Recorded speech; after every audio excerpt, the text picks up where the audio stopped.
मुझा दोस्तों, ही तारीख सेंडोज रोड अब्दुल्ला चावड़ा गोठ ही जेके रोड हैं तकरीबन 10-12 सालन का मुस्तकिल इन जो हुलियो ही तब्दील थी चुको आए रोज़ का हिते न्याणी किरे पई, का अमड़ किरे पई, को ॿार स्कूल वेंदे रस्ते में किरे पियो।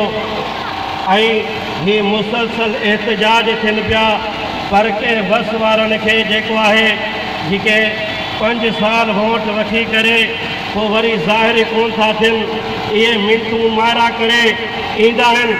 असां तव्हांखे ही कम भी करे ॾींदासीं, असां तव्हांजा ही मसला भी हल करे ॾींदासीं। उहे अंधा, उहे ॿोड़ा, उहे गूंगा अॼु उहे काथे आहिनि? हिननि माण्हुनि ते उन्हनि खे रहम छो कोन थो अचे?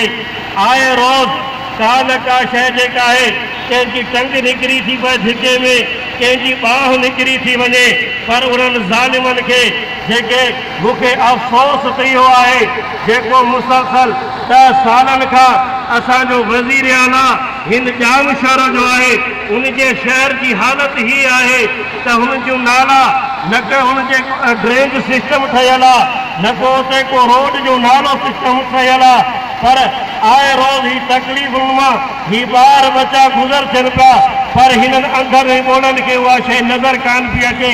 पर जॾहिं वोट जो टाइम थो अचे उहे साॻा माण्हू हितां गुज़र अची करे हिन महले वारनि खे मिनतूं था कनि त असांखे वोट ॾियो, असां तव्हांजा मसइला हल कंदासीं। उहो अंधो जिन टीवी जे ज़रिए ही आवाम हज़ारनि जी तादाद में तव्हांजे साम्हूं जेको आहे बीठी आहे ऐं तव्हांखे मुतालबो करे थी त बराए करम असांजा ही मसइला हल करिया वञनि ऐं असांजो ड्रेनेज सिस्टम सही कयो वञे, असांजा रोड रस्ता सीधा कया वञनि। जेकॾहिं असांजा रोड रस्ता सीधा न कया विया त ही लखनि जो तादाद सुभाणे तव्हांखे जेको आहे किरोड़नि जो ही माण्हू तव्हांजा रस्ता बंदि करे तव्हांजो गुज़र बंदि करे छॾींदासीं। तव्हांजे ऑफिसनि जे साम्हूं, तव्हांजे घरनि जे साम्हूं ही हुजूम बीही करे तव्हांखे ॾेखारींदासीं त तव्हां वोट त वठी आओ, पर अॼु असांजे साम्हूं तव्हां कहिड़े हालतुनि में जे तव्हां सुभाणे आयो त तव्हांखे इन वोटुनि जी जॻह ते तव्हांखे असां पथर हणंदासीं। बराए करम हिननि मुश्किलनि जो मुतालबो तस्लीम कयो ऐं हिननि जो छोड़ जेको आहे ही जेको ड्रेनेज सिस्टम ठाहे ॾिनो वञे ऐं असांजा रस्ता बहाल कया वञनि। महिरबानी।